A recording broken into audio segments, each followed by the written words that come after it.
Ladies and gentlemen, welcome to the Mailbox for whenever the balls this goes out, 2012. My name is Totalbiscuit, bringing you your daily dose of community interaction and gaming discussion and all that good stuff. You can email in mailbox@cynicalbrit.com. That is mailbox@cynicalbrit.com with topics for future shows. The game in the background is Shogun Total War 2. I've finally got around to playing it, and a lot of my time is disappearing into this game.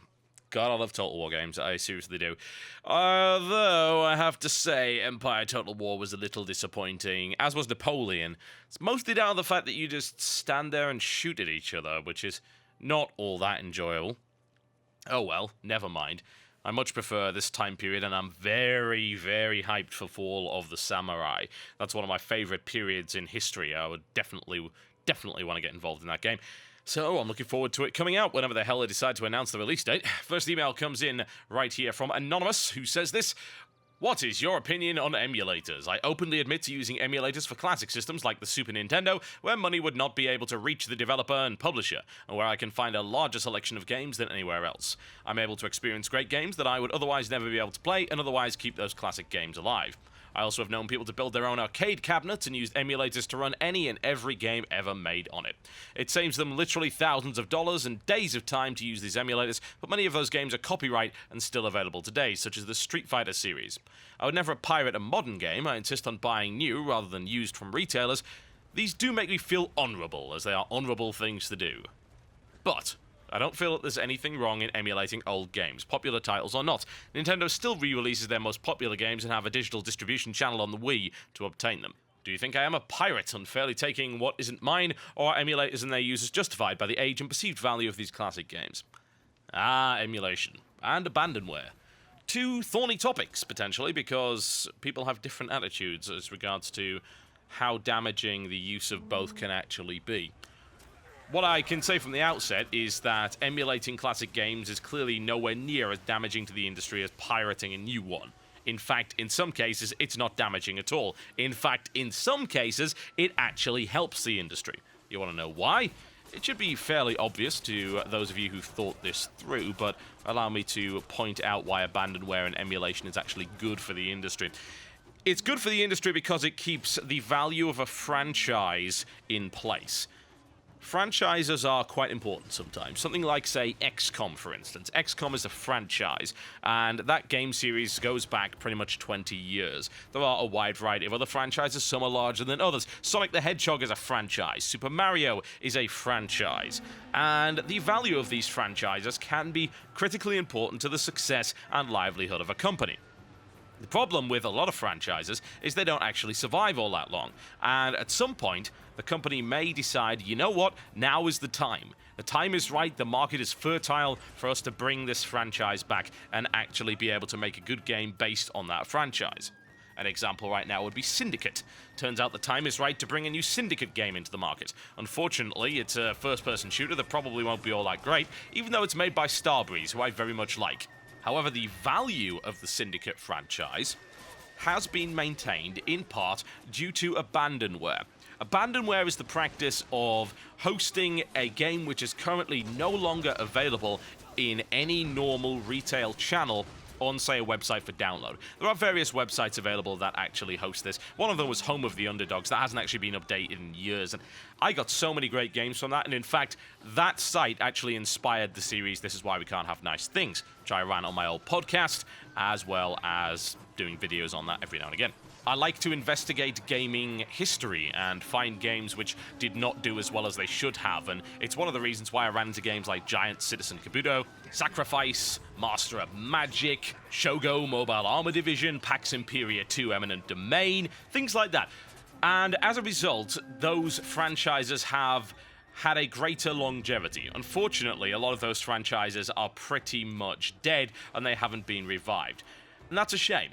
However, there is no harm, at least there wasn't until GOG came around, in actually downloading those games from an abandonware site. And as far as I'm concerned, if they're not available anywhere where you can buy them new and actually contribute to either the publisher or developer, then there is absolutely no moral reason not to do it.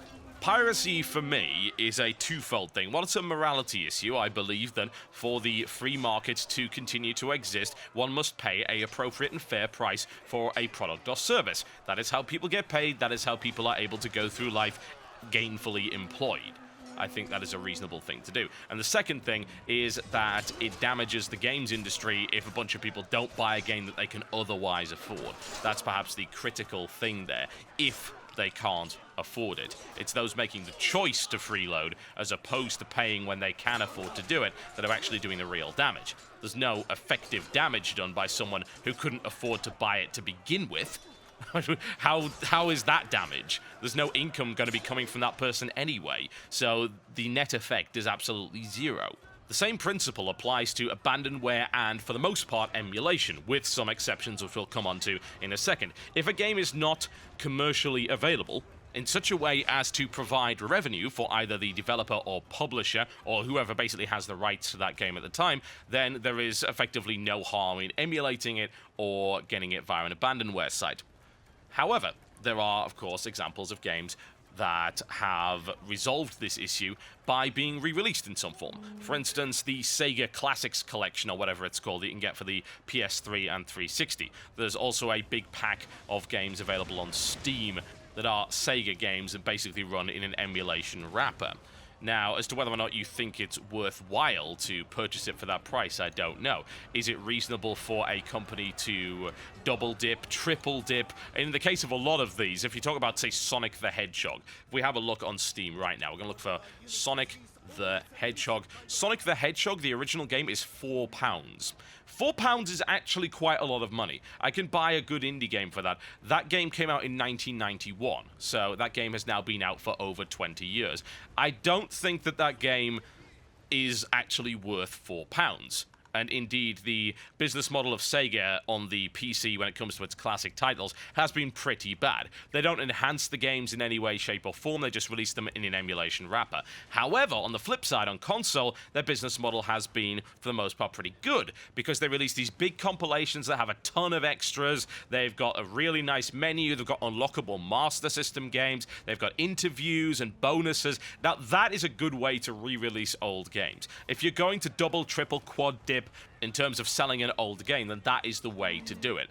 But don't be surprised when people turn to emulation if you're not going to be reasonable. I don't think that the original Sonic the Hedgehog, a game which is over 20 years old, is in fact worth £4. It's not good value, especially when you compare it to the other collections in which Sonic has been in, i.e. thousands upon thousands of sodding games collections which have had the Sonic games in. Hell, even the Sonic Mega Collection available for the PC, which sadly keeps crashing whenever I try to run it, is much, much better value than buying that game individually. So that kind of price point can force people along the lines of emulation there, and don't be surprised when people do that, because it's very hard to feel guilty for, say, emulating Sonic the Hedgehog, especially when the chances are you have owned at some point the original cartridge. You just don't have anything to play it on anymore.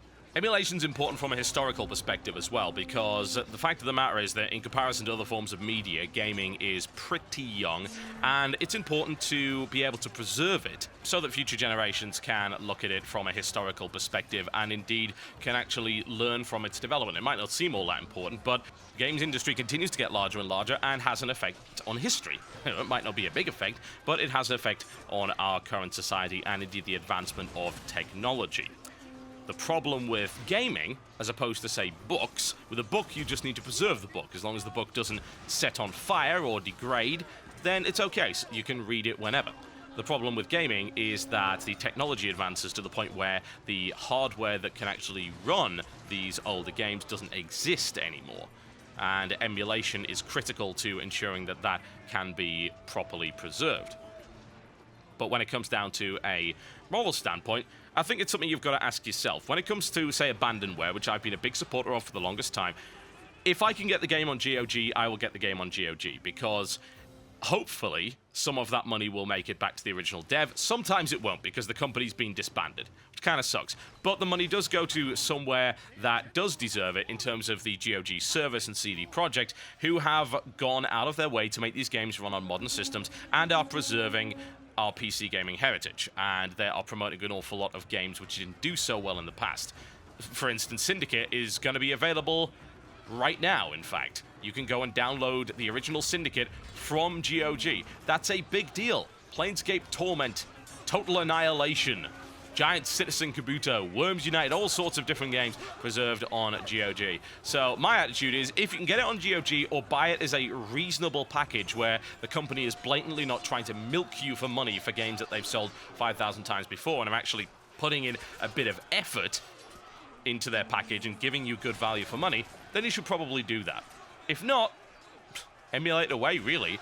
It all comes down to who are you harming. If the answer is nobody in particular, then I don't really see the problem, honestly. I've emulated in the past. I will continue to emulate, especially bearing in mind that it allows me to play a lot of these older games on mobile platforms, which are currently not supported. I can't play some of these older games on my iPad or my Android phone without going to what is technically illegal in terms of emulation. Once again, piracy is a service problem. If you provide a reasonable enough service, people will use it. GOG goes really, really well. In fact, Sonic CD was released in a really nice version on the iPad, and it's a bestseller. Lots of people are buying that title. The Sega Collection compilations that have been released on 360 and PS3 are also bestsellers.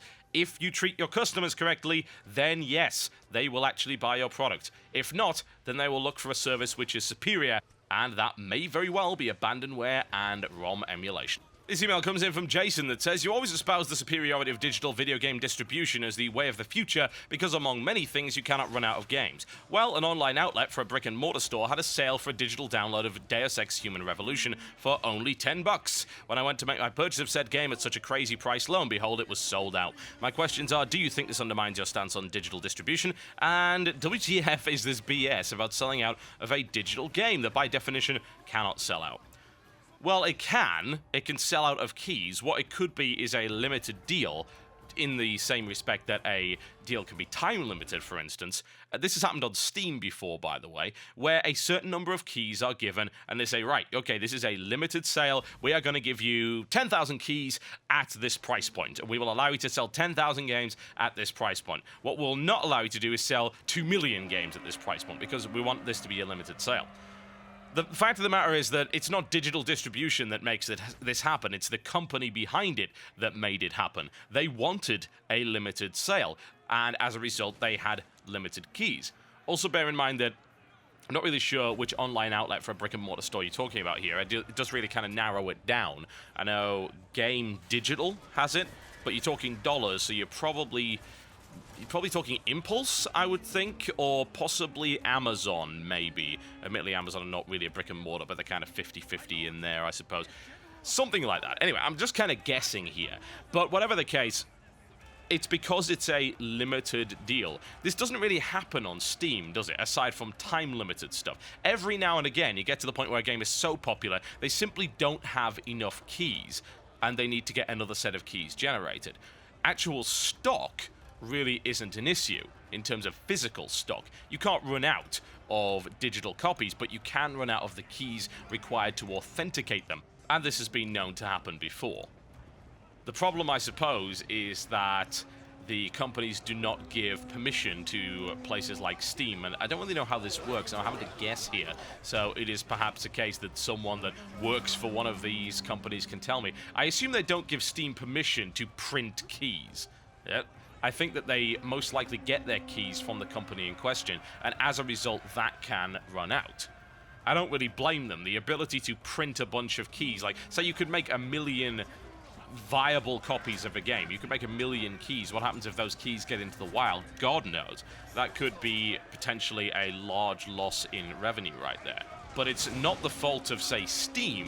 It is potentially an issue in the way that publishers are actually setting up their relationships with digital distribution platforms. We may indeed see further down the line that a company stops generating keys entirely and you can't sell the game anymore. And that might perhaps be one of the real problems with games that require serial keys in order to run. The benefit of digital distribution can actually disappear in those circumstances, and that may be something we see happening in the future. Okay, folks, that's me done for the day. Thank you very much for watching, and I'll see you next time.